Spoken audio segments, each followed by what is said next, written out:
বাংলাদেশে একটা নতুন বিতর্ক উঠেছে বোরকা নিয়ে। তো বোরকার বিষয়টা হলো যে এখন মহিলারা যারা বোরকা পরে, আমাদের মা বোনেরা, আমার আম্মা বোরকা পরে, এখন উনি তো বোরকা পরে ভোট দিতে যাবেন।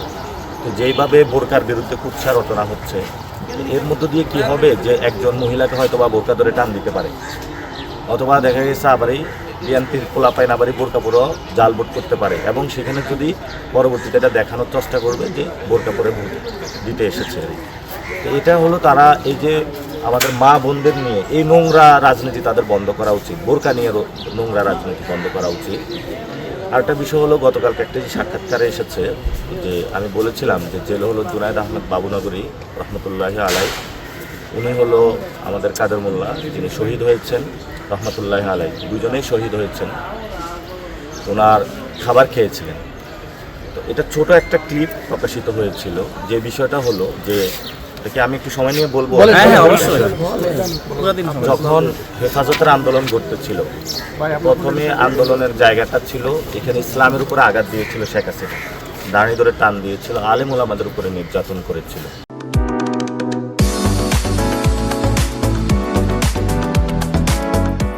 তখন উম্মতের রাহবার হিসাবে আল্লামা শাফি হেফাজত ইসলামের মাধ্যমে ইসলাম রক্ষার জন্য, কারণ এমনি ভারতের আগ্রাসনের কারণে এখানে মুসলমানরা বিপদে আছে, সবাইকে রক্ষার জন্য, ইসলামিক তাহজিব তামাদ্দুন আইন কানুন রক্ষা করার জন্য উনি আন্দোলনের ডাক দিয়েছিলেন। তো সেখানে আমরা দেখেছিলাম যে সবাই যখন মানুষ ঐক্যবদ্ধভাবে শাপলা চত্বরে এসেছিল, সেই শাপলা চত্বরে সন্ধ্যার দিকে আক্রমণটা শুরু হয়, এবং আক্রমণ এমন একটা পর্যায়ে যায় অসংখ্য ভাই আমাদের শহীদ হয়। সেখানে আলেমরাও ছিলেন, যারা জেনারেল শিক্ষা শিক্ষিত তারাও ছিলেন। তো ওই রাতে পল্টনের যে গেটটা আছে, বিভিন্ন গেটে শিবির জামাতের ভাইরা একটা দেওয়াল সম, একটা ইস্পাত সম একটা দেওয়াল গড়ে তোলে, যে তারা প্রতিবাদ শুরু করে এবং অনেক ভাইকে তারা রক্ষা করে। আলেম ওলামারা একসাথে দাঁড়িয়ে যায়। ওই দিন কোনো বাংলাদেশে ইসলামের মধ্যে কোনো ধারা ছিল না, কে জামায়াত ইসলামী, কে সুন্নি, কে পীরপন্থী, এটা ছিল না। সবাই একসাথে সবাই ভাইদেরকে সেভ করতেছিল এবং আইয়ামে জাহিলিয়াতের আওয়ামী সন্ত্রাস থেকে সবাইকে রক্ষা করতেছিল। এবং সেখানে প্রচুর বিএনপির যারা সমর্থক, যারা ইসলাম প্রিয়, তারা জয়েন করেছিল। কিন্তু যেই ঘটনাটা বাংলাদেশের ইতিহাসে ঘটেছিল সেই সময় হলো বিএনপির যারা টপ লিডারশিপ, তারা কিন্তু সে সময় সিদ্ধান্তহীনতা ভুগছিলেন। আন্দোলনে তারা জয়েন করবেন নাকি করবেন না। খালেদা জিয়ার কিন্তু, বেগম খালেদা জিয়ার চরম ইচ্ছা ছিল সে আন্দোলনে যাতে অংশগ্রহণের মধ্য দিয়ে বাংলাদেশে একটা পরিবর্তন ঘটে। এবং ওই সময় বিএনপির টপ লিডাররা কিন্তু এই যে যখন মুসলমানদের উপর অ্যাটাক হচ্ছিল, এই ধরনের হত্যাযজ্ঞ নেমে এসেছিল, তারা কিন্তু এটার বিরোধিতার জায়গাটা যান নাই এবং ফিল্ডও নামেন নাই। এবং ওই তৎকালীন সময়ে ঢাকাকে কিন্তু নেতৃত্ব দিতেন মির্জা আব্বাসকে অনেকবার কথা বলা হয়েছিল, কিন্তু একটা বারের জন্য মাঠে নামেন নাই। এবং এই শাপলার ঘটনার পরে জুনায়েদ আহমেদ বাবুনগরীকে হলো কাশিমপুর জেলে কারাগারে নিয়ে যাওয়া হয়েছিল। আমি কারাগারে ছিলাম, আমি হসপিটালে ছিলাম। তো জেলে একটা বিষয় থাকে যে আব্দুল কাদের মোল্লা ভাই, শহীদ আব্দুল কাদের মোল্লা ভাই, উনি সবার জন্য রান্না করে কই মাছ পাঠাইতেন, আমিও খেয়েছি, যারা জেলে গিয়েছে টপ লিডারশিপ সবাই খেয়েছে। উনিও শহীদ আল্লামা জুনায়েদ বাবুনগরী রহমতুল্লাহ আলাই, যিনি আলেমদেরকে ঐক্যবদ্ধ করেছেন, ওনার জন্য উনি খাবার পাঠিয়েছিলেন। কিন্তু সমস্যা হলো যে জামায়াত ইসলামী সুন্নি মিলন মেলা না থাকার কারণে একসাথে খাবার খাওয়া, একসাথে আড্ডা দেওয়া, এগুলো রেওয়াজটা ছিল না।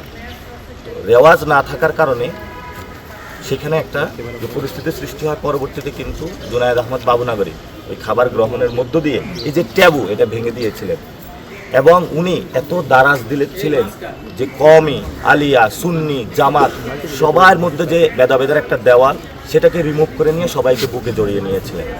এবং আল্লামা জুনায়েদ আহমদ বাবুনগরী যেভাবে হলো কাদের মোল্লা সাহেবকে সম্মান করেছিলেন, শহীদ কাদের মোল্লা রহমতুল্লাহ আলাইকে, শহীদ কাদের মোল্লা রহমতুল্লাহ আলাই আল্লামা জুনায়েদ আহমদ বাবুনগরী রহমতুল্লাহ আলাইকে সেভাবেই সম্মান প্রদর্শন করেছিলেন।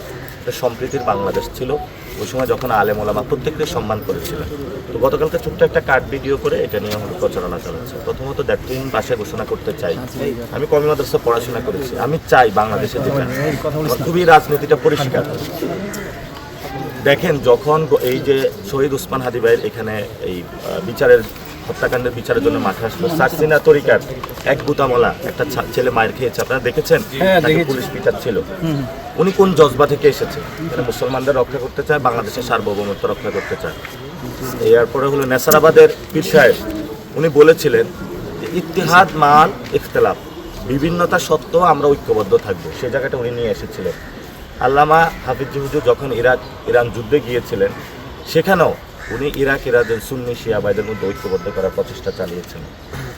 শুধু তাই নয়, বাংলাদেশের যত আলেম ওলামা সবাই আমরা ঐক্যবদ্ধ হওয়ার জায়গায় একটা প্রচেষ্টায় আছি, যাতে আমরা ভারতীয় আধিপত্যবাদ রুখতে পারি।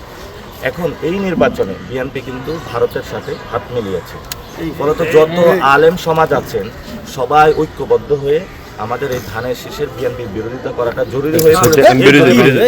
এই জন্য জরুরি হয়ে পড়েছে। বিএনপি যদি ভারতের লাইন থেকে বাংলাদেশের মানুষের পক্ষে দাঁড়াতো, আমাদের কোনো সমস্যা ছিল না। শহীদ জিয়াউর রহমান ছিলেন, এখন খালেদা জিয়া তো ওই জায়গায় ছিলেন, এই জন্যই তো ওই সময় জোট হয়েছে। যখন তারা ভারতের সাথে মিলে গেল, বাংলাদেশের মানুষের বিপক্ষে দাঁড়াইলো, তখন তো আমরা জোট আর করতে পারি না। এবং সেই জায়গাটা আমরা মনে করি এই 11 দলীয় জোটে আলেম ওলামারা ঐক্যবদ্ধ হয়েছেন। এই বাংলাদেশে জমিনে বড় একটা রাহবারের জায়গা আল্লামা জুনায়েদ আহমদ বাবুনগরী ভূমিকা পালন করেছিলেন। তারপরও যদি আমার কোনো কথায় কেউ কষ্ট পেয়ে থাকেন, এই কষ্ট ক্ষমা সুন্দর দৃষ্টিতে দেখবেন। কারণ আলেম ওলামাদের সম্মান হলো পৃথিবীতে সবচেয়ে বড় জায়গা। আমরা ওনাদের পিছনে নামাজ পড়ে থাকি এবং ওনারা হলো আমাদের ইমাম। আলেমদেরকে মহব্বত করা মানে কি সবচেয়ে ভালো জায়গা, এবং ওনাদের থেকে মহব্বত থাকলে ইমান মজবুত হয়। আমরা সেই জায়গাগুলো চেষ্টা করি। আমি যেমন সারসিনা তরিকার মাদ্রাসায় পড়াশোনা করেছি, তো আবারই ঢাকালিয়াতেও পড়াশোনা করেছি কওমি গণনা, আমি আবারই আলিয়াতে কওমি গণনায় পড়াশোনা করেছি। ফলত আমার জীবনের একটা মাকসাদ হলো বাংলাদেশে সকল মানুষকে নিয়ে আধিপত্যবাদ এবং ফেসিবাদের বিরুদ্ধে দাঁড়ানো, সকল আলেম ঘরানাকে। এবং আমি তো ওনাদের প্রতি আহ্বান জানাবো যে আমাদের যদি কোনো ভেদাভেদ থাকে, সেটা আলেমের যারা রাহবার আছেন আমাদের, তারা হলো ঘরের ভিতরে বসে সেগুলো নিয়ে আলোচনা করবে। এবং সেই জায়গাটায় আমরা যদি ঐক্যবদ্ধ করতে পারি, ইনশাআল্লাহ 11 তারিখে শাপলার যে ভুল বিএনপি করেছিল, বিএনপি যে আসে নাই, তারা এখনও আলেমদের বিরুদ্ধে দাঁড়াচ্ছে, ইসলামকে নিয়ে কটু কথা বলছে, বোরকা নিয়ে কটু কথা বলছে। এই নির্বাচনও তারা একটা ভুল সিদ্ধান্ত নিচ্ছে। 11 দলীয় জোট সঠিক সিদ্ধান্তে আছে। ইনশাআল্লাহ আগামী 12 তারিখে, এই যে 2-3 দিন পরেই ইনশাআল্লাহ সারা বাংলাদেশে একটা রব উঠেছে, এটা জয়যাত্রা আসছে।